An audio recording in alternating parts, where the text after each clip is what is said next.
أعطيناك الكوثر فصل لربك وانحر إن شانئك هو الأبتر صدق اللہ مولانا العظیم۔ اللہ کے نام سے شروع کرتا ہوں جو بہت مہربان نہایت رحم والا ہے۔ انا اعطیناک الکوثر، بے شک ہم نے آپ کو کوثر عطا کیا ہے۔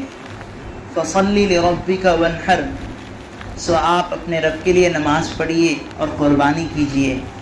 ان شانئک هو الابتر، بے شک آپ کا دشمن ہی بے نام و نشان ہونے والا ہے۔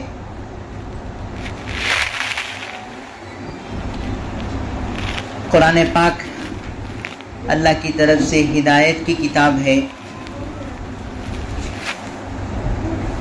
جو بندے اس کو پڑھتے ہیں، پڑھنے والوں کو بھی ثواب ملے گا، اور جو بندے اسے سمجھتے ہیں اس پر بھی بڑے وعدے ہیں۔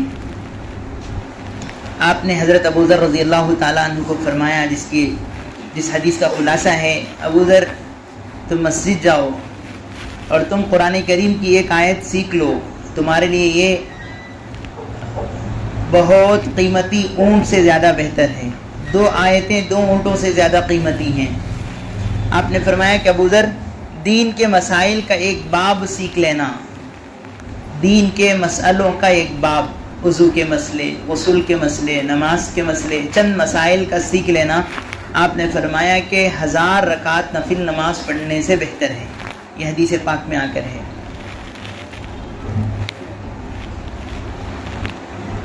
اسی لیے اللہ کے پیارے نبی صلی اللہ علیہ وسلم کے زمانے میں بھی صحابہ اکرام اللہ کے نبی سے قرآن کی آیتوں کا مطلب پوچھتے تھے۔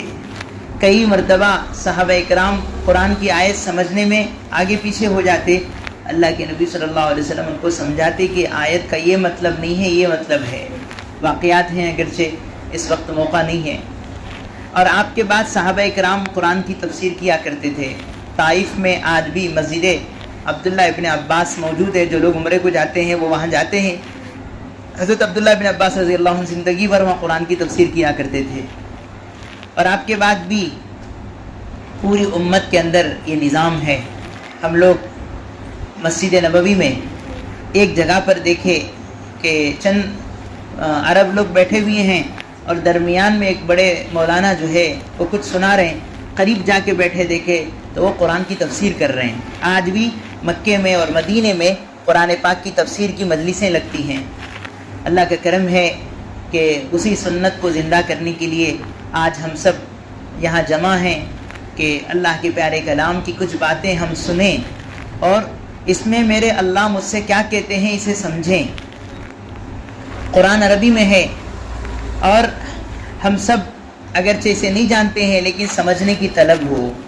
بچہ اگر دبئی، سعودی، قطر میں ہو اور وہ خط لکھے، انگلش میں لکھے، کوئی ماں یہ نہیں بولتی کہ انگلش مجھے نہیں آتا، بازو پھینک ڈالو، وہ خط لے کے جائے گی۔ جو نوجوان گلیوں میں اور محلے میں انگلش جانتا ہے اس سے جا کے پوچھ کے وہ میرے بچے کے خط کا مطلب مجھے سمجھاؤ، میرا بچہ مجھے کیا کہہ رہا ہے۔ جیسے ایک غیر زبان انگلش کو ہم کسی سے سیکھنے سمجھنے جا رہے ہیں، اور قرآن اللہ نے عربی میں اتارا ہے لیکن میرے اللہ کا کلام ہے، میرا رب مجھ سے کیا کہہ رہا ہے، اس کو سمجھنے کے لیے میری ماں اور بہنوں ہم سب کو تھوڑا سا وقت نکالنا ہے۔ مالٹا میں ہندوستان کے ایک بہت بڑے بزرگ حضرت مولانا الیاس صاحب رحمۃ اللہ علیہ کے استاد شیخ الہند مولانا محمود الحسن دیوبندی رحمۃ اللہ علیہ 3 سال مالٹا کی جیل میں رہے اور ہزاروں علماء کے استاد ہیں۔ جس وقت آپ زندگی کے آخری مرحلے میں ہیں، دیوبند میں آپ تھے، آپ نے فرمایا، لوگوں میں نے اس ملک میں مسلمانوں کو اچھا رہنے کے لیے 2 باتیں میرے اللہ کی طرف سے میرے دل میں آئی ہیں۔ اگر اس ملک میں مسلمانوں کو اچھا رہنا ہے، سکون سے رہنا ہے، تو 2 باتیں ہیں۔ تو سارے علماء اور سارے بڑے بڑے لوگ متوجہ ہوئی ہے کہ یہ بڈھا جس کی ساری زندگی قرآن و حدیث پڑھانے میں گزری ہے کیا کہہ رہا ہے۔ حضرت شیخ الہند نے فرمایا 2 باتیں ہیں۔ پہلی بات یہ ہے، اگر اس ملک میں ہم کو اور ہماری نسلوں کو سکون سے عزت سے رہنا ہے، پہلی بات یہ ہے کہ مسلمان آپس کی لڑائیاں چھوڑ دیں، آپس کے اختلافات چھوڑ دیں، یہ آپس کے ایک دوسرے کو تو کافر میں کافر کہنا، یہ باتیں چھوڑ دیں، آپس میں ایک بن کے رہیں۔ دوسری بات فرمایا کہ قرآن کو سینے سے لگائیں، قرآن کی تعلیم کو عام کریں۔ علماء نے لکھا ہے کہ قرآن کو تعلیم کرنے کے دو مطلب ہیں عام کرنے کے، ایک گلیوں گلیوں میں مکتبوں کو قائم کیا جائے، ہر بچے کو قرآن کی تعلیم آئے، اور دوسرا مطلب یہ فرمایا کہ اللہ کے کلام کو سمجھنے کی مجلسیں قائم کی جائیں۔ چنانچہ ہمارے ہندوستان کے سب سے پہلے جو تعلیمی منسٹر تھے مولانا ابوالکلام آزاد، سب سے بڑے قرآن کے مفسر تھے، کئی زبانوں میں ان کو اللہ نے ملکہ دیا تھا، قرآن کی تفسیر ان کی چھپ کر ہے۔ تو ہماری یہ جگہ ایسی ہے کہ جہاں ماشاءاللہ قرآن کے الفاظ تو سال بھر سیکھے جاتے ہیں، روزانہ الف سے لے کر یا تک، سورہ بقرہ سے لے کے سورہ ناس تک ماں بہنیں، نوجوان بچیاں سب سیکھ رہے ہیں۔ اب ایک نظام یہ شروع کیا جا رہا ہے، اللہ توفیق دے، ہر مہینے کی دوسرے ہفتے کو یہاں اللہ کے پیارے کلام کی کسی سورت کی چند آیتوں کی تفسیر کی جائے گی، معنی مطلب بتائے جائیں گے۔ اس لیے ماں بہنوں سے درخواست ہے کہ اس مجلس کو غنیمت جانیں اور ایسے اوقات میں جو ہے اپنے اللہ کی باتوں کو سننے سمجھنے کے لیے ذرا وقت نکال کے آ کر بیٹھنے کا مزاج بنائیں۔ اللہ ہم سب کو توفیق دے اور اللہ اپنے پیارے کلام سے ہمیں محبت نصیب فرمائے۔ ابھی جو صورت پڑھی گئی ہے تقریباً اس مجمع میں ہر ماں اور بہن کو یہ صورت یاد ہے۔ اس صورت کا نام ہے سورہ کوثر، قرآن کی سب سے چھوٹی صورت ہے۔ مفتی سعید صاحب پالنپوری رحمۃ اللہ علیہ فرماتے ہیں کہ اللہ نے قرآن میں 3 چھوٹی چھوٹی صورتیں اتاری ہیں، سورہ عصر ہے اور سورہ کوثر ہے اور سورہ اخلاص ہے، والعصر انا اعطینا اور قل هو اللہ، یہ چھوٹی چھوٹی صورتیں ہیں قرآن کی۔ حضرت فرماتے ہیں کہ کوئی بندہ ارجنٹ میں ہے، کوئی بندی جلدی میں اسے نماز مکمل کرنی ہے تو ان صورتوں کو پڑھ کر مختصر نماز پڑھ سکتے ہیں، لیکن یہ مطلب نہیں کہ زندگی بھر یہ صورتیں پڑھی جائیں۔ ہمارے آقا نے فجر کی نماز میں بڑی بڑی صورتیں پڑھی ہیں، ہمارے نبی نے عشاء کی نماز میں لمبی صورتیں پڑھی ہیں، اس لیے یہ ابتدا ہے۔ سورہ کوثر یاد ہو گئی الحمدللہ، اور آگے ترقی کریں۔ ہم کو سورہ یاسین آئے، سورہ واقعہ آئے، سورہ رحمان آئے، کبھی ایک رات ہماری بیوی فاطمہ جیسی گزرے۔ اللہ کے کلام سے ہمیں روزانہ تعلق بڑھانا ہے، جتنے سورہ یاد ہیں ان صورتوں کو آگے بڑھانے کی کوشش کریں۔ تو قرآن کا سب سے چھوٹا سورہ ہے سورہ کوثر، یہ سب ماں بہنوں کو یاد ہے۔ ہمارے حضرت مفتی تقی عثمانی صاحب جسٹس پڑوس ملک کے دامت برکاتہ، حضرت نے ایک سلسلہ شروع فرمایا تھا کہ جو سورہ نماز میں بار بار پڑھتے ہیں، ہم کو اگر اس کا معنی مطلب سمجھ میں آ گیا تو نماز میں دل لگے گا کہ یہ سورہ میرا اللہ اس میں مجھے کیا کہتا ہے۔ تو اس لیے مناسب معلوم ہوا کہ یہ چھوٹی سی صورت آپ کے سامنے آج پڑھی گئی ہے، اس کی تفسیر اور اس کے جو علماء نے اس بارے میں جو کچھ لکھا ہے، اللہ چاہے تو اللہ کی توفیق سے کچھ ضروری باتیں آپ کے سامنے سنائی جائیں گی، اللہ عمل کی توفیق دے۔ جن ماں بہنوں کو لکھنا آتا ہے ضرورت پڑے تو وہ چھوٹی سی کاپی میں لکھ بھی سکتے ہیں کہ اس میں حضرات صحابہ کے واقعات ہیں، پیغمبر کے زمانے کی سیرت کے قصے ہیں، اور کبھی کوئی ضروری بات ہوتی ہے۔ بسم اللہ الرحمن الرحیم، اللہ کے نام سے شروع جو بڑا مہربان نہایت رحم والا ہے۔ انا اعطیناک الکوثر فصل لربک وانحر ان شانئک هو الابتر۔ اس کے ترجمہ ہے بے شک ہم نے آپ کو الکوثر عطا کیا ہے، اس کے شکریہ میں آپ اپنے رب کے سامنے نماز پڑھیے اور قربانی کیجیے، بے شک آپ کا دشمن بے نام و نشان ہونے والا ہے۔ مسلم شریف میں حدیث ہے کہ اللہ کے نبی صلی اللہ علیہ وسلم صحابہ کے درمیان بیٹھے تھے، آپ نے سر جھکایا اور آپ صحابہ سمجھ گئے کہ حضور پہ وحی اتر رہی ہے۔ تھوڑی دیر کے بعد اللہ کے نبی مسکرائے، صحابہ نے پوچھا ما اضحکک یا رسول اللہ، اللہ کے نبی کس بات سے آپ کو خوشی ہو رہی ہے، آپ کے چہرے پہ مسکراہٹ کیا ہے؟ پیغمبر علیہ السلام زندگی میں بہت زور سے نہیں ہنستے تھے، اللہ کے نبی کی عادت تھی آپ بس مسکراتے تھے، آپ کے ہونٹوں پہ مسکراہٹ آتی تھی، بہت کم اللہ کے نبی نے زور سے ہنسا ہے، کہا جس کو کہتے ہیں کہ ہنسی 4 لوگوں کو سنائی دے، ایسا اللہ کے نبی نے بہت کم ہنسا ہے۔ عام طور پہ آپ مسکراہٹ اور چہرے پر تبسم ہوا کرتا تھا۔ اللہ کے نبی کے اس چہرے کے کھلنے اور خوشی کو دیکھ کے صحابہ پوچھے ما اضحکک یا رسول اللہ، حضور کس چیز سے آپ کو خوشی ہو رہی ہے؟ صحابہ نے پوچھا تو آپ نے فرمایا کہ ابھی مجھ پر اللہ پاک نے ایک صورت اتاری ہے اور آپ نے یہ صورت پڑھ کر سنائی۔ علماء کہتے ہیں جب اللہ کے نبی صحابہ کو صورت پڑھ کر سنائے تو ایسا ہی آپ نے پڑھا ہے، بسم اللہ پڑھ کے پڑھا ہے، بسم اللہ الرحمن الرحیم انا اعطیناک الکوثر فصل لربک وانحر ان شانئک هو الابتر۔ اسی لیے ماں بہنیں مسئلہ سنیں کہ سورت کے شروع میں جب بھی ہم اللہ کا قرآن شروع کریں تو پہلے اعوذ باللہ پڑھیں گے، اس کے بعد بسم اللہ پڑھ کے سورت پڑھیں گے۔ اعوذ باللہ پڑھنا واجب ہے، اس کے بغیر قرآن کی سورت نہیں پڑھ سکتے۔ اعوذ باللہ من الشیطان الرجیم پڑھنا ضروری ہے قرآن کے شروع میں۔ اللہ کا حکم ہے اذا قرأت القرآن فاستعذ باللہ من الشیطان الرجیم، اے نبی جب آپ قرآن پڑھیں تو شیطان مردود سے اپنے رب سے پناہ مانگیے، تو اعوذ باللہ پڑھ کر پڑھیں گے۔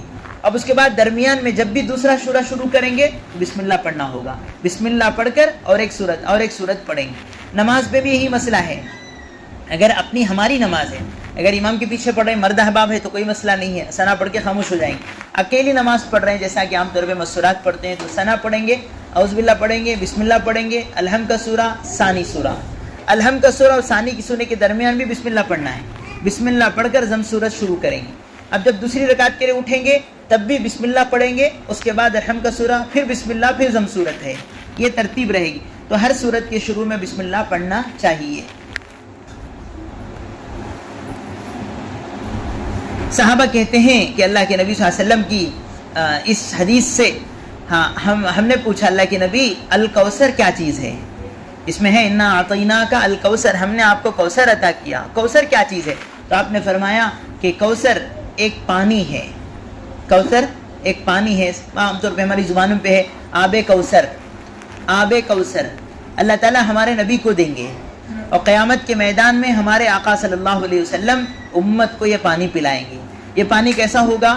حدیث میں آتا ہے اشد بیاضا من اللبن، دودھ سے زیادہ اجلا ہوگا، احلا من العسل، شہد سے زیادہ میٹھا ہوگا، اور اس پانی کا مزہ ایسا ہوگا کہ ایک مرتبہ امتی انسان، اللہ کرے اللہ ہم سب کو نصیب فرمائے، یہ پانی جو بندہ ایک مرتبہ پی لے اسے جنت میں جانے تک پیاس نہیں لگے گی، اللہ کے نبی اپنے ہاتھوں سے پلائیں گے صلی اللہ علیہ وسلم۔ صحابہ نے پوچھا حضور وہاں تو از اول تا آخر سارے انسان ہوں گے، آدم علیہ السلام سے لے کر قیامت تک کے سارے انسان ہوں گے، ہمیں آپ کیسے پہچانیں گے؟ آپ کی امت کو آپ کیسے پہچانیں گے؟ تو ماں بہنیں سنیں ہمارے آقا نے کیا فرمایا، جس میں آتا ہے ہمارے نبی نے فرمایا کہ تمہارے وضو کے اعضاء کو دیکھ کے میں پہچانوں گا۔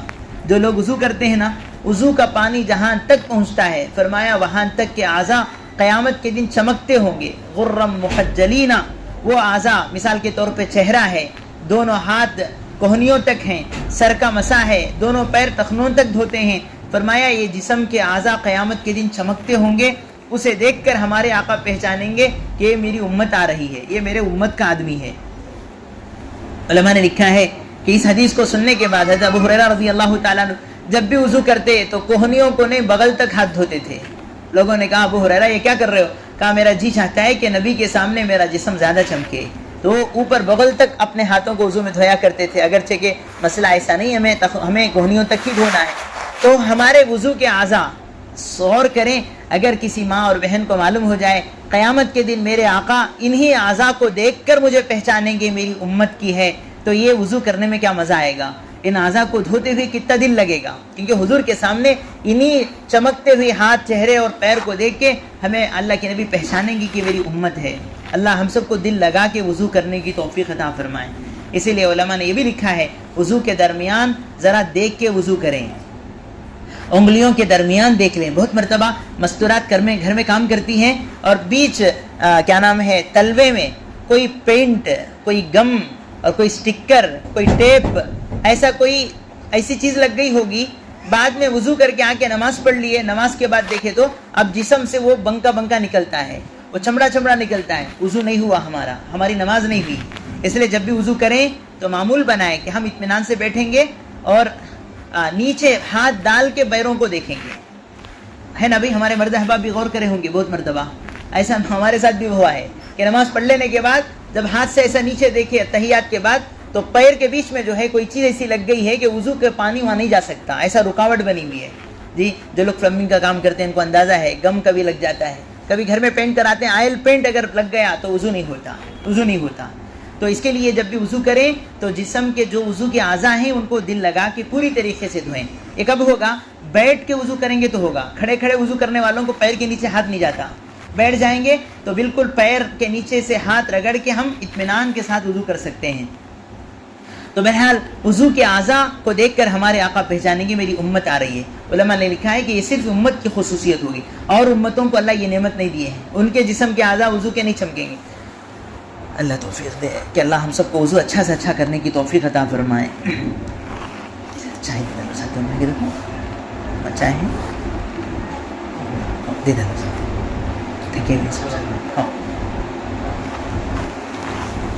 صحابہ نے پوچھا اللہ کے حبیب صلی اللہ علیہ وسلم کوثر کیا چیز ہے؟ تو آقا نے فرمایا کہ ایک بابرکت پانی ہے جو اللہ مجھے دیں گے میری امت کو پلانے کے لیے. کیسا ہوگا؟ فرمایا کہ وہ حوض کوثر ایک طرف سے دوسری طرف جانے کے لیے 1 مہینے کا فاصلہ ہوگا، 1 مہینے کا ڈسٹنس ہوگا، اتنا بڑا حوض ہوگا، اور وہ چوکور ہوگا، اور اس میں پانی جنت کے نہر سے اس میں بھرا جائے گا، اور اس کے اطراف میں پیالے ہوں گے پانی پلانے کے لیے. وہ کیسے ہوں گے؟ فرمایا کہ سونے چاندی کے پیالے ہوں گے، سونے اور چاندی کے پیالے ہوں گے. اور کوانٹٹی کتنی ہوگی؟ حدیث میں ہے کہ عدد نجوم السماء، آسمان کے ستاروں کے برابر اتنے تعداد میں لاکھوں اربوں خربوں وہ پیالے ہوں گے، جس سے اللہ کے نبی صلی اللہ علیہ وسلم امت کو وہ کوثر کا پانی پلائیں گے. ہمارے ساتھی بھی سنیں اور ہماری ماں بہنیں بھی سنیں کہ جہاں بھی علماء نے ابھی دیکھیں اس پہ حضرت مفتی شبیر احمد صاحب عثمانی حاشیہ لکھے ہیں، یا حضرت مفتی ظفر علی خان صاحب رحمۃ اللہ علیہ، جتنے علماء آب کوثر کا تذکرہ کرتے ہیں تو وہاں وہ لکھتے اللہ مجھ گنہگار کو بھی حضور کے ہاتھوں یہ پانی نصیب فرما صلی اللہ علیہ وسلم. ہم سب کو دعا مانگنا چاہیے کہ اللہ آب کوثر پینے والے خوش نصیب بندوں میں ہمارا بھی شمار نصیب فرما.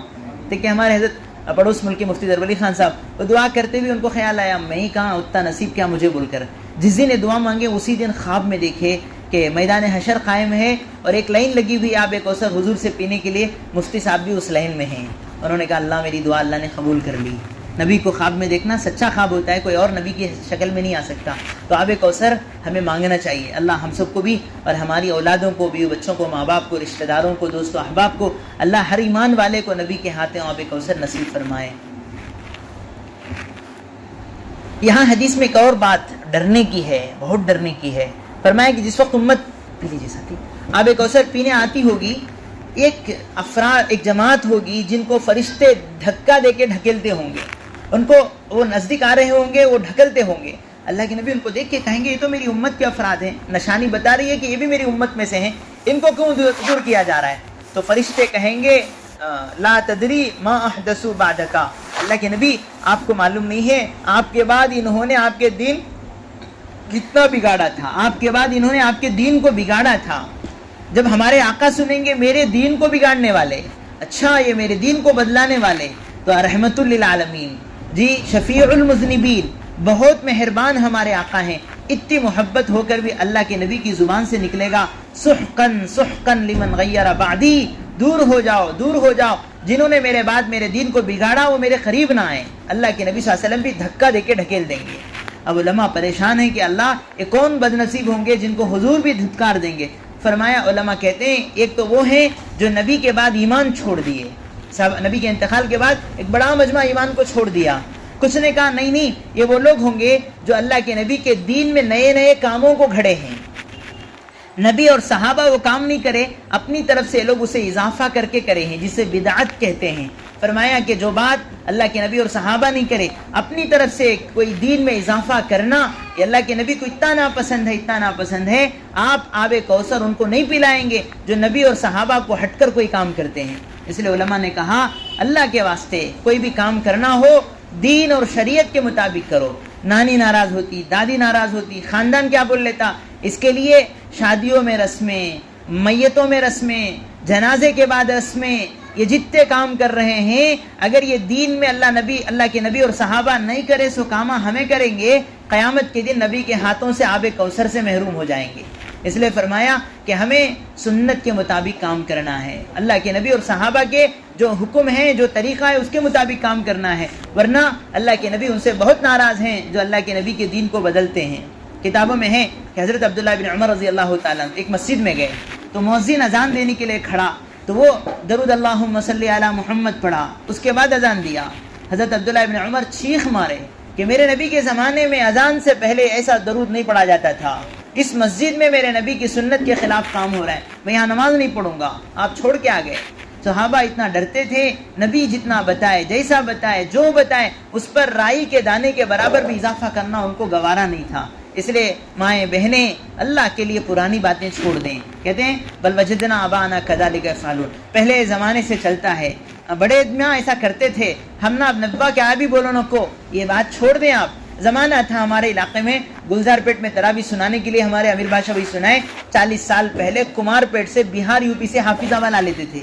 ہمارے شہر میں کوئی حافظ نہیں تھے، آج اللہ کا کرم ہے، گھر گھر میں، گلی گلی میں اللہ علماء کو، حفاظ کو پیدا کر رہے ہیں دین کی دعوت کی مبارک محنتوں کی برکت سے۔ تو پھر اب بھی کیوں اندھے راستے پہ ہم چلیں؟ اس لیے معلوم کریں، میرے گھر میں میری ماں کا انتقال ہوا ہے تو میری ماں کو سنت کے مطابق میں دفن کروں، اور دفن کے بعد وہ کام کروں جس سے اللہ رسول اور صحابہ نے کیا ہے، اپنی مرضی سے پرانے کام میں نہیں کروں گا۔ اس کے لیے سنت اور شریعت ضروری ہے۔ فرمایا جو لوگ اللہ کے دین کو بدلیں گے، اللہ کے نبی صلی اللہ علیہ وسلم ان سے اتنے ناراض ہیں، فرمایا سحقن سحقن لمن غیر بعدی، جو میرے بعد میرے دین کو بدلے وہ مجھ سے دور ہو جائیں۔ اللہ ہم سب کی حفاظت فرمائے۔ الکوثر، آب کوثر ہے۔ علماء لکھتے ہیں کہ 3 طرح کے پانی حدیث کی کتابوں میں مذکور ہیں۔ ایک پانی وہ ہے جیسا کہ کہا گیا آب کوثر، جنت سے نکلنے والا ایک نہر، ایک ندی ہوگی اور وہ آ کر ایک حوض میں پڑے گا، اور وہ پانی اللہ کے نبی میدان حشر میں امت کو پلائیں گے۔ ایک آب کوثر ہے۔ اور ایک ہے، بخاری شریف میں قصہ آتا ہے کہ ایک پانی ہمارے نبی کی انگلیوں سے نکلا ہے صلی اللہ علیہ وسلم۔ صحابہ سفر میں تھے، پانی ختم ہو گیا، آپ نے حضرت علی کو، ایک اور صحابی کو ذمہ داری دی پانی لے کر آؤ، تو صحابہ ڈھونڈتے گئے۔ ایک جگہ ایک عورت اپنے دونوں طرف سواری پر پانی کے ڈول لیے، جیسے ہمارے یہاں سائیکلوں میں 2 بندے لاتے ہیں 2 طرف بیلنس کر کے، ایسا اونٹ پر یا گھوڑے پر 2 طرف پانی لے کے عورت آ رہی ہے۔ حضرت علی نے کہا چلو ہمارے ساتھ، وہ بیچاری چل کے آئی، ہمارے نبی کے پاس پانی لایا گیا تو آقا صلی اللہ علیہ وسلم نے پوچھا یہ پانی کس کا ہے؟ فلاں عورت کا ہے۔ تو آپ نے کہا نیچے اتارو۔ اتارنے کے بعد آپ نے دونوں ہاتھ اس پانی میں رکھے۔ کہتے ہیں کہ جیسے اللہ کے نبی کے مبارک ہاتھ اس میں رکھے گئے، اللہ نے نبی کے انگلیوں کے درمیان سے جیسے نل میں پانی آتا ہے، پانی ابل کے باہر نکلا۔ صحابہ کو آپ نے فرمایا اپنے برتنوں کو بھر لو، تو صحابہ آئے ایک ایک کر کے اپنے برتنوں کو بھر رہے ہیں۔ جتنا مجمع تھا سارے صحابہ برتنوں کو بھر لیے۔ آپ نے پوچھا اور پانی؟ اور پانی؟ کہا حضور بس بس بس پانی بس ہو گیا۔ آپ نے پھر اس عورت سے کہا لے، تیرا ایک قطرہ پانی بھی ہم نہیں لیے ہیں، اللہ نے اپنے خزانے سے ہم کو پانی دیا ہے۔ یہ نبی کے جسم اطہر سے نکلا ہوا پانی ہے۔ علماء کہتے ہیں اس کا درجہ بہت بڑا ہے، بہت بڑا ہے۔ اللہ کے نبی صلی اللہ علیہ وسلم کا حضور کے پاس اتنا بڑا درجہ ہے، اتنا بڑا مقام ہے۔ ہم اہل سنت والجماعت علماء دیوبند کا عقیدہ ہے کہ اللہ کے نبی صلی اللہ علیہ وسلم مدینے میں جس جگہ دفن ہے، حضور کے جسم سے جو مٹھی لگ کر ہے، عرش اعظم سے بھی اس کا مقام بڑا ہے، اللہ کے عرش سے بھی اس کا درجہ بڑا ہے۔ کون بولتے ہیں دیوبند کے لوگ نبی کو نہیں مانتے، نبی سے محبت نہیں کرتے؟ اللہ کی قسم علماء دیوبند جتنے نبی سے محبت کرتے ہیں دنیا میں کوئی نہیں کرتا۔ ہم اعتدال کے ساتھ محبت کرتے ہیں، حضور سے عشق کرنا اجی ہمارے بزرگوں نے ہم کو سکھایا ہے۔ تو اللہ کے نبی صلی اللہ علیہ وسلم کا مقام اتنا بڑا ہے کہ پیغمبر کے جسم سے جو پانی نکلا ہے سب سے اعلیٰ درجے کا، سب سے افضل ترین پانی ہے۔ اور ایک پانی ہے جس کا تذکرہ حدیث میں آتا ہے، وہ آب زمزم ہے۔ آب زمزم حضرت ذبیح اللہ اسماعیل علیہ السلام کے قدموں سے نکلا ہوا یہ پانی۔ علماء کہتے ہیں اس میں درجہ بندی ہے، سب سے اعلیٰ پانی ہے نبی کے جسم سے نکلا ہوا، اس کے بعد کا درجہ ہے آب زمزم، اس کے بعد کا درجہ ہے آب کوثر۔ تعجب ہوگا آب زمزم کا درجہ آب کوثر سے بھی اونچا ہے کیا؟ علماء کہتے ہیں جی ہاں، آب کوثر سے بھی آب زمزم بڑا درجے والا پانی ہے۔ دلیل کیا ہے؟ تو بزرگوں نے بات لکھی ہے کہ جب اللہ کے نبی صلی اللہ علیہ وسلم معراج پہ گئے ہیں تو آقا صلی اللہ علیہ وسلم کے لیے سواری جنت سے آئی، حضور کا دل دھونے کے لیے برتن جنت سے لایا گیا، جبریل آسمانوں سے آئے ہیں، سب جنت آسمان کا ہے، لیکن نبی کا دل جو دھوئے ہیں وہ جنت کا پانی نہیں تھا، آب زمزم تھا۔ زمزم کے پانی سے نبی کا دل دھویا گیا۔ اس لیے علماء کہتے ہیں کہ زمزم کا پانی کا درجہ یہ آب کوثر سے بڑھ کر ہے۔ اللہ ہم سب کو اصلی آب زمزم نصیب فرمائے۔ مکے مدینے میں جاتے ہیں تو کیسے کیسے لوگ اٹھ کے بیٹھ جاتے ہیں، بعض مرتبہ جاتے ہیں کمزور، لیکن وہاں کے پانی کی وہ برکت ہے، کھڑنے اور چلنے پھرنے کی طاقت آ جاتی۔ کتنے کینسر کے مریض ہیں جن کے بارے میں ڈاکٹروں نے کہا اب چند دن کے مہمان ہیں، اب بولے کہ اللہ کا گھر دیکھ کے آ جاتے ہیں، مرنا ہی ہے۔ تو جب گئے اور اتنا زمزم پیے ہیں، واپس آنے کے بعد ڈاکٹر جب وہ ایکس رے کاڑے، اسکیننگ کاڑے تو حیران ہے کہ تمہارے یہاں بیماری ہی نہیں ہے، کینسر کہاں چلا گیا معلوم نہیں۔ زمزم کی برکت ہے، اللہ ہم سب کو بھی نصیب فرمائے۔ حضور نے فرمایا ماؤ زمزم لما شربا، زمزم کا پانی جس نیت سے پیو گے اللہ اس نیت کو پورا کرا دیتے ہیں۔ تو آب زمزم کا درجہ بہت بڑا ہے. اس کے بعد یہ آب کوثر ہے جس کا تذکرہ ہے. ہم نے آپ کو آب کوثر عطا کیا. لیکن حدیث کی کتابوں میں الکوثر کا مطلب آب کوثر نہیں. عبداللہ ابن عباس فرماتے ہیں الکوثر کا مطلب ہے خیر کثیر. دنیا اور آخرت کی جتنی بھلی چیزیں ہیں، جتنی اچھی چیزیں ہیں، وہ سب اللہ نے ہمارے نبی کو دیے ہیں صلی اللہ علیہ وسلم. الخیر الکثیر، اس کے بارے میں 26 اقوال. الکوثر کا تو کیا مطلب ہے؟ مفسرین نے اس پر 6 باتیں لکھی ہیں. کسی نے کہا الکوثر سے مراد قرآن ہے، کسی نے کہا الکوثر سے مراد حکمت ہے، کسی نے کہا الکوثر سے مراد نبی کے اعلیٰ اخلاق ہیں، کسی نے کہا اس سے مراد نبی کے معجزے ہیں. سب کا خلاصہ علماء لکھتے ہیں کہ دنیا اور آخرت میں جو اعلیٰ سے اعلیٰ چیز ہو سکتی تھی، اللہ نے کلیم اللہ کو کچھ دیا، روح اللہ کو کچھ دیا، خلیفۃ اللہ کو کچھ دیا، صفی اللہ حضرت آدم کو کچھ دیا. تمام نبیوں کو جو کچھ دیے ان سب سے اعلیٰ درجے کے نعمتیں اللہ نے ہمارے نبی کو دی ہیں صلی اللہ علیہ وسلم. یہ ہے الکوثر کہ ہم نے آپ کو الکوثر عطا کیا، سب سے بھلی چیزیں ہم نے آپ کو عطا کی ہیں. فصلی لربک وانحر، اللہ کہتے ہیں جب نعمت دیتے ہیں تو اللہ چاہتے ہیں کہ میرے بندے شکر کریں. فصلی لربک وانحر، بس آپ اس کے شکریہ میں اپنے رب کے لیے نماز پڑھیں اور قربانی کریں. نعمت جتنی بڑی ہوگی شکر بھی اتنا اعلیٰ درجے کا ہونا چاہیے. اللہ نے ہمارے آقا کو بہت بڑی نعمت دی ہے الکوثر کی، تو اللہ کا حکم ہے کہ نماز پڑھو اور قربانی کرو.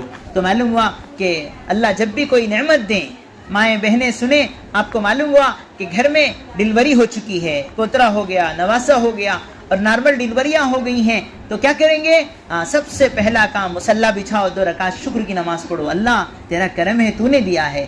پتہ چلا بیٹے کو نوکری آ گئی، معلوم ہوا کہ بچہ فرسٹ رینک آ گیا، تو لوگوں کی شان جتانے سے پہلے رب کے سامنے سر جھکا کر شکر ادا کرو، صلاۃ الشکر پڑھو. یہ ہمارے بڑوں کا طریقہ ہے.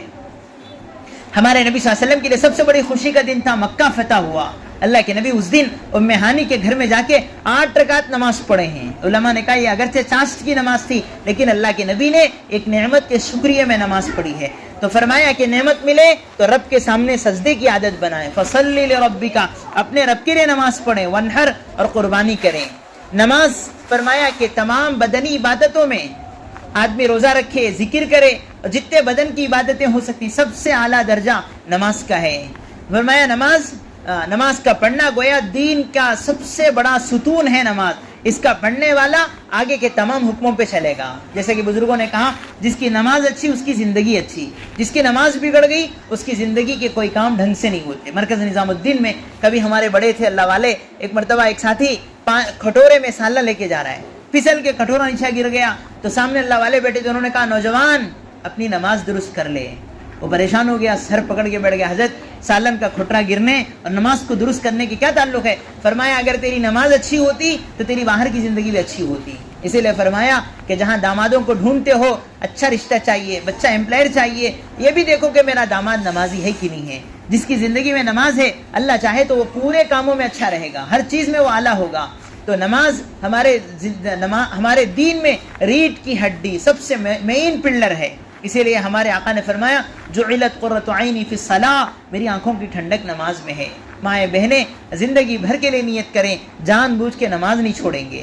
چاہے آپ 100 وظیفے پڑھو، چاہے آپ مرشدوں مریدوں کیا کیا کرتے ہیں کریں، لیکن نماز نہیں ہے تو سارا بیکار ہے. نماز کے بغیر کوئی ولی نہیں بنا. بابا فخر الدین پینگنڈا میں زندہ ولی ہیں، ان کی زندگی اٹھا کے دیکھو، تہجد سے لے کے رات تک کتنی نمازوں کا اہتمام تھا. غوث پاک حضرت محبوب سبحانی عبد القادر جیلانی، اللہ کی مہربانی، ان کے سینے میں آیات قرآنی، ان کا چہرہ نورانی، آنکھ مستانی، فیض یزدانی. لیکن ماں اور بہنوں سب سے زیادہ وہ نمازی تھے.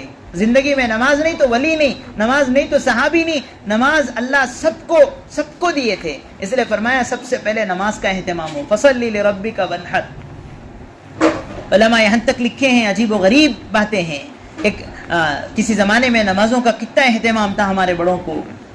ایک 13 سال کی بچی، ہمارے ایک بزرگ قریب کے گزرے، ان کی بیٹی 13 سال کی بچی نماز پڑھ رہی، درمیانی نماز میں اچانک اس پر طبیعت خراب ہو گئی. ایسا ہوا کہ مرنے کے قریب ہو گئی.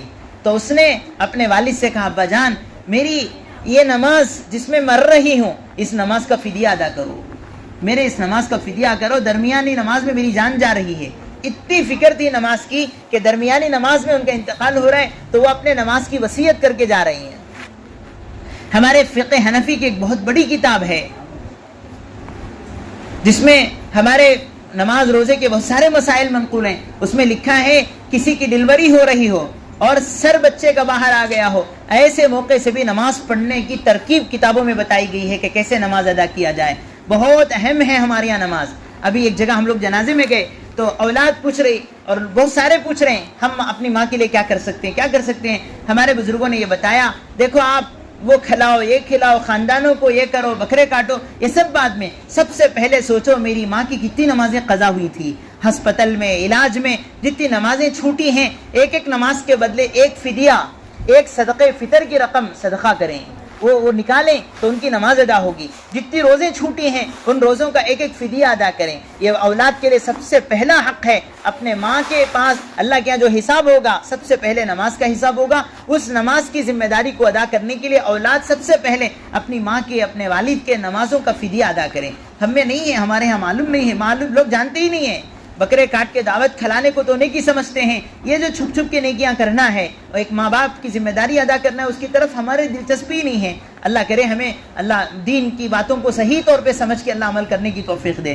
آج کل نفس پرستی کا زمانہ ہے. جس میں نام ہوگا، جس میں زیادہ پبلسٹی ہوگی، وہ اس میں لاکھوں لگانے دل لگتا ہے، اور جہاں نام نہیں آتا ہے وہاں 10 روپے دینے بھی آدمی پیچھے ہٹ رہا ہے. یہ سب کیا ہے؟ فرمایا کہ ہماری من چاہت کی ہم زندگی گزار رہے ہیں، جیسے اللہ چاہتے ہیں ویسی ہماری زندگی نہیں ہے. اللہ کرے ہمیں سنت و شریعت والی صحیح زندگی اللہ مقدر فرمائے. فصلی لربک ونحر، اپنے رب کے لیے نماز پڑھے. ونحر کہتے ہیں قربانی کریں. نحر ینحر عربی میں کہتے ہیں اونٹ کو ذبح کرنا. یہاں کیا مطلب ہے؟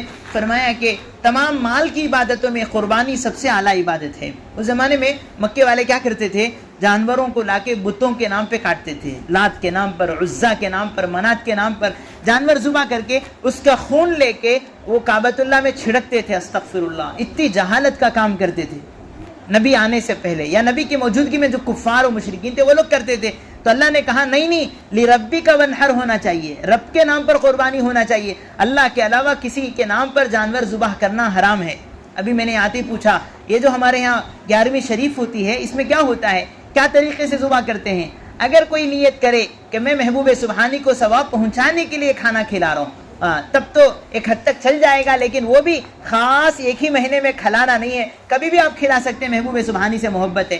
آج یہی ربیع الثانی میں اور اسی مہینے میں کھلانا، یہ سب ایکسٹرا باتیں ہیں جو اللہ رسول سے ثابت نہیں ہیں صلی اللہ علیہ وسلم. اور اگر کوئی خدا نہ خواستہ بکرے کا نام ہی رکھے محبوب سبحانی کا بکرا، اور قدم قدم پہ اسے محبوب سبحانی کی طرح احترام کرے، اسے کھلائے پلائے، اور اسے کوئی مارے تو کہے کہ محبوب سبحانی کا بکرا ہے مت مارو. فرمایا ایسے جانور ذبح کرنے پر کھانا حلال ہے حرام ہے اللہ جانے. عجیب و غریب مسائل ہیں اس سلسلے میں. اور خدا نہ خواستہ کوئی کاٹتے وقت میں محبوب سبحانی کا نام لیا تب تو مردار ہے وہ بکرا، وہ کوئی نہیں کھا سکتے، اسے بالکل پھینکنا پڑے گا. کیونکہ صاحب ہدایہ مسئلہ لکھتے ہیں. صاحب ہدایہ علامہ مرغینانی ایسا بندہ گزرا ہے، پورے فقہ حنفی کے بارسٹر تھے. انہوں نے لکھا ہے کہ اگر کوئی ذبح کرتے وقت میں بسم اللہ اللہ اکبر کے بجائے محمد الرسول اللہ کہہ کے ذبح کرے تب بھی جانور مردار ہے. اللہ اکبر، حضور کا نام لے تو جانور مردار ہے، تو کون ہو سکتے ہیں کسی اور کے نام پہ ہم جانور ذبح کریں؟ تو بسم اللہ اللہ اکبر ہی، وہ اللہ کے نام ہی پر جانور ذبح ہو سکتا ہے. اس کے علاوہ کسی اور کے نام پر ذبح ہو جائے تو جانور حلال نہیں ہوتا. تو لربک ونحر ہونا چاہیے، رب کے لیے سارے اعمال ہونا چاہیے. علماء نے یہ بھی لکھا ہے یہاں کہ دیکھو قربانی کر رہے ہیں. اب آج کل قربانی میں بھی وہ کیا ہو گیا ہے، پبلسٹی، کہ میرے جیسا بکرا اننت پور میں کوئی بھی نہیں لانا، میں جیسا لایا ہوں ایسا بکرا کسی کا ہے کیا. فرمایا کہ خاموشی کے ساتھ آپ 12-13 ہزار میں جواز کا بکرا لاتے ہو، قربانی کر دیتے، اللہ کو پسند آ جاتا. یہ جو آپ شہرت کے نام پہ 60,000 70,000 لاکھ روپے 1.5 لاکھ روپے بکرے پہ رکھ رہے ہیں، یہ کوئی اللہ کے یہاں پسندیدہ نہیں ہے، یہ اچھا نہیں ہے. ہاں اگر آپ کی نیت اتنی اعلیٰ ہے کہ میں اللہ ہی کے لیے عمدہ کر رہا ہوں، ایسا نہیں ہو سکتا، ہم نیت کو بچا نہیں سکتے. قربانی کریں تو اللہ کے لیے. تو فرمایا کہ کسی اور کی نیت کریں گے تو شرک خفی ہے. تو اللہ کے لیے نماز پڑھنا، اللہ کے لیے قربانی دینا. فصلی لربک ونحر. آگے ہے ان شانئک ھو الابتر، بے شک آپ کا دشمن بے نام و نشان ہونے والا ہے. شانیون کہتے ہیں برا چاہنے والا. ہمارے نبی صلی اللہ علیہ وسلم کے برا چاہنے والے بہت تھے. فرمایا کہ جب بھی کوئی حق بات بولتا ہے تو یقیناً اس کے برا چاہنے والے ہوں گے. یہ نبیوں کی سنت رہی ہے. تمام نیک لوگوں کے دشمن تھے، ہیں، رہیں گے. امام اعظم ابو حنیفہ وہ عام انسانوں کی طرح نہیں مرے ہیں، ان کی موت آئی جیل خانے میں. اتنے بڑے اللہ والے، ان کو سلو پائزن زہر دے کے مارا گیا تھا. دشمن ہر خیر کے کام کرنے والوں کے ساتھ ہوتے ہیں۔ امام مالک رحمۃ اللہ علیہ کو خیر کے کام کی وجہ سے ان کو گدھے پر بٹھا کر پورے مدینے میں گھمایا گیا۔ کتنے اللہ والے گزرے ہیں۔ امام بخاری رحمۃ اللہ علیہ جنگلوں کے حوالے ہوئے تھے، ان کے دشمنوں نے ان کو بہت ستایا۔ جتنے بزرگان دین ہیں سب کو حاسدین اور جلنے والے ساتھ رہے ہیں، اس لیے اس زمانے میں بھی رہیں گے، بلکہ آج کے زمانے میں بہت زیادہ ہیں۔ جیے تو بھی دیکھتے نہیں اور بگڑ گئے تو بھی دیکھ سکتے نہیں، عجیب حال ہے آج کے زمانے کا۔ اسی لیے حدیث میں آتا ہے قرب قیامت اس امت پر ایسا حال آئے گا، انسانوں کے درمیان جینا مشکل ہو جائے گا، 4 بکریاں لے کے جنگل میں جانا پڑے گا، پہاڑوں کے کنارے رہ کے زندگی گزاریں گے تو سکون کی زندگی ہوگی، ورنہ انسانوں کے بیچ میں جینا مشکل ہو جائے گا۔ آج ایسا ہی زمانہ چل رہا ہے۔ بہرحال ہمارے آقا کے برا چاہنے والے بہت تھے، مکے میں بھی تھے، مدینے میں بھی تھے، اللہ کے نبی صلی اللہ علیہ وسلم کے۔ تو یہ جو ان شانیہ کا ہوا الابتر ہے، آپ کا دشمن ابتر ہونے والا ہے۔ ابتر کس کو کہتے ہیں؟ علماء نے لکھا ہے کہ عرب میں ابتر کہتے تھے جس کا مرد بچہ کوئی نہ ہو، ومسو دھارکڑو جسے کہتے ہیں، خاندان کو چلانے والا، وہ نہ ہو تو اسے ابتر کہتے تھے۔ کیا مسئلہ ہے؟ یہ صورت اتری ہی ہے ایسے موقع سے کہ ہمارے آقا صلی اللہ علیہ وسلم کے اماں خدیجہ رضی اللہ عنہا کا ایک بیٹا جن کا نام قاسم لکھا، حضرت قاسم، ان کا انتقال ہو گیا۔ عبداللہ تھے، قاسم تھے، ابراہیم تھے، یہ اللہ کے نبی کے جتنے مرد بچے ہیں بچپن میں انتقال ہو گئے، آپ کا کوئی مرد بچہ جوان نہیں ہوا۔ جب قاسم کا انتقال ہوا تو اس موقع سے اللہ کے نبی کو بڑا صدمہ بھی تھا۔ جب آپ کعبۃ اللہ کے مسجد حرام کے قریب آئے تو باب السہم ایک دروازہ ہے، وہاں پر اللہ کے نبی صلی اللہ علیہ وسلم سے ملاقات ہو گئی عاص بن وائل کی۔ عاص بن وائل یہ بدنصیب انسان ہے جو اللہ کے نبی کو بہت رلاتا تھا۔ عاص بن وائل سے ملاقات ہوئی اور اللہ کے نبی صلی اللہ علیہ وسلم سے وہ کچھ بات کرنے لگا۔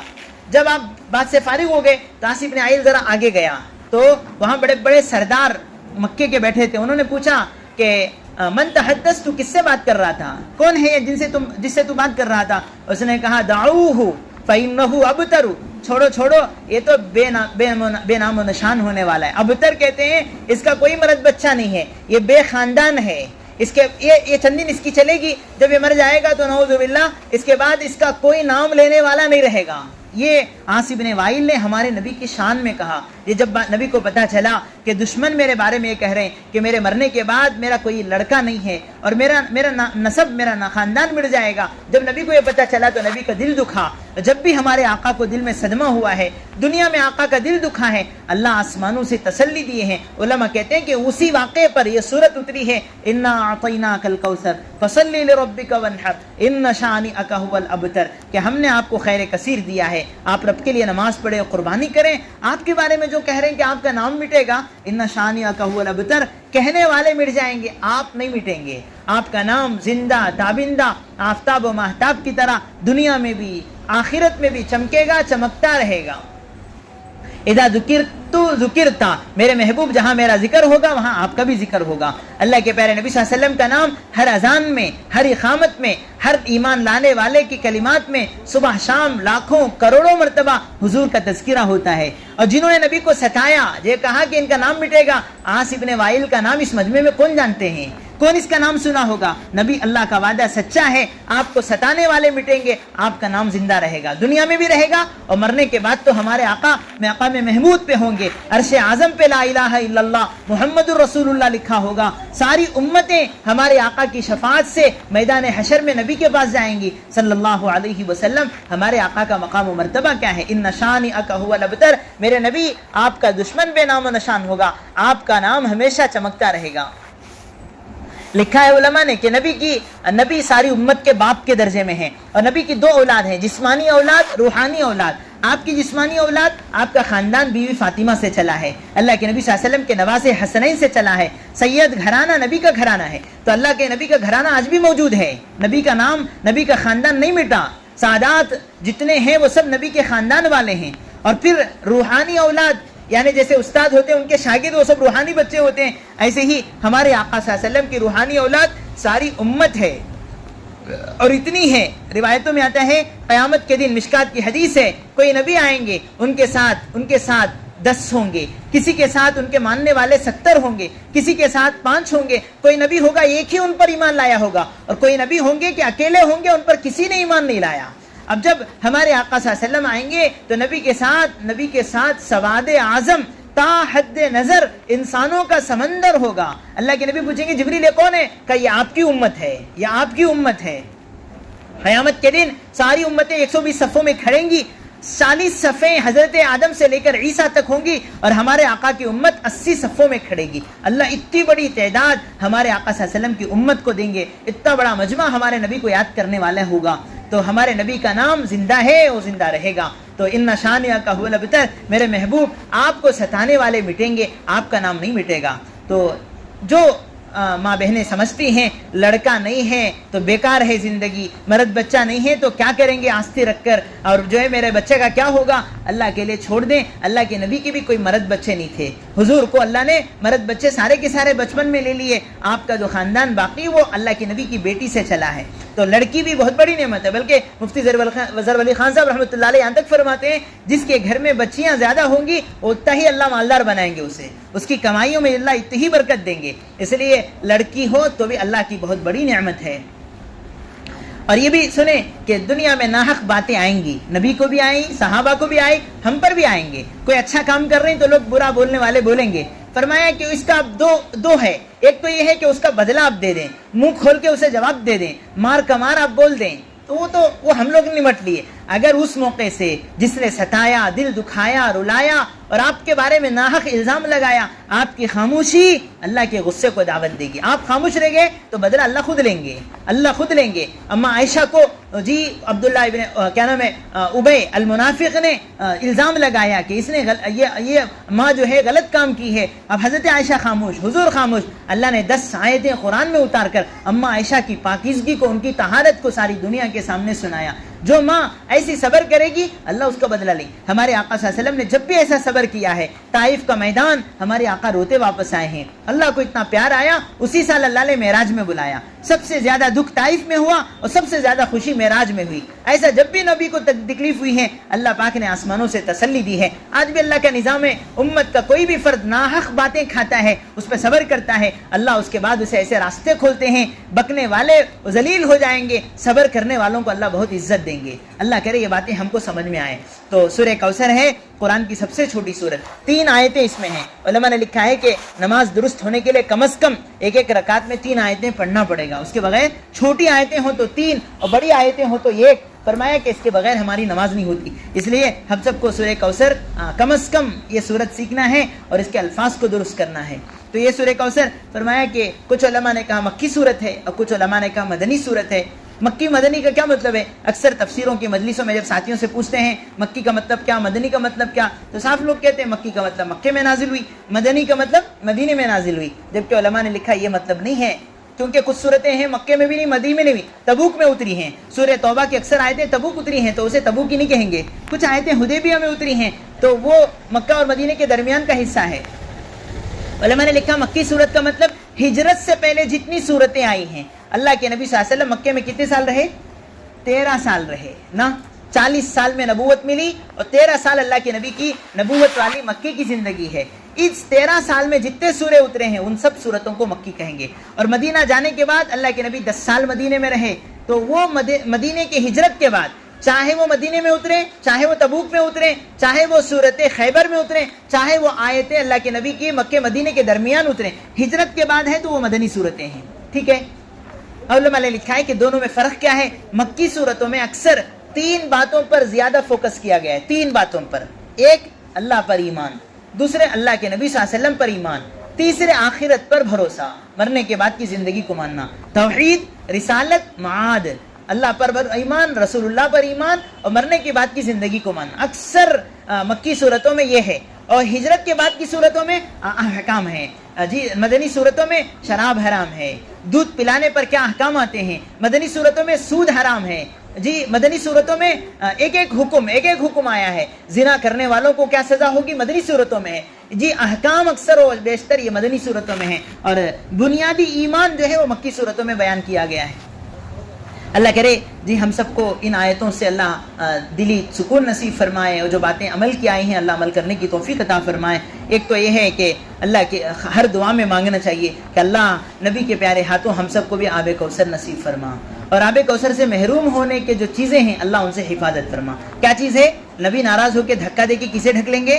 جو اللہ کے نبی کے دین کو بگاڑتے ہیں، نبی کے دین میں 90 باتوں کو لا کر ایجاد کرتے ہیں۔ اس مجمع میں چونکہ یہ ہمارا پرانا گاؤں مشہور ہے، کہ ہاں جی وہ ہوتا ہے جو کبھی نبی اور صحابہ نہیں کرے. تو اگر اس مجمع میں کوئی ماں بہنیں ایسی ہیں دل میں شک ہو یا ہے کہ پہلے سے چلتا ہے تب بھی اگر آپ کو اطمینان نہیں ہے تو آپ معلوم کریں کیا چیزیں ہیں, کن چیزوں کے کرنے سے اللہ رسول راضی ہوتے ہیں, اور کون سے کام ہیں جن سے دیکھنے میں تو دین ہے لیکن اللہ رسول کو معلوم نہیں. فرمایا جس جگہ پہ بدعت ہوگی وہاں سے سنت خالی ہو جائے گی, وہاں سے سنت ہٹ جائے گی. اس لیے ہمیں سنتوں بھری زندگی گزارنا ہے, اور اللہ کے نبی و صحابہ نے جو کام نہیں کیا چاہے ساری دنیا اس کی تعریف کرے, ہمیں وہ کام کرنا نہیں ہے. تو آب کوثر سے محروم ہونے کے اسباب میں سے فرمایا لا تدری ما حدثوا بعدک, میرے محبوب آپ کو معلوم نہیں ہے کہ آپ کے مرنے کے بعد انہوں نے آپ کے دین کو بگاڑا. علماء کہتے ہیں کہ اللہ کے نبی دھکا دیں گے تو اللہ کہیں گے محبوب جو تیرا نہیں وہ میرا نہیں, جہنم میں ڈھکیلا جائے گا ایسے لوگوں کو جو حضور کے بعد دین کو بگاڑتے ہیں.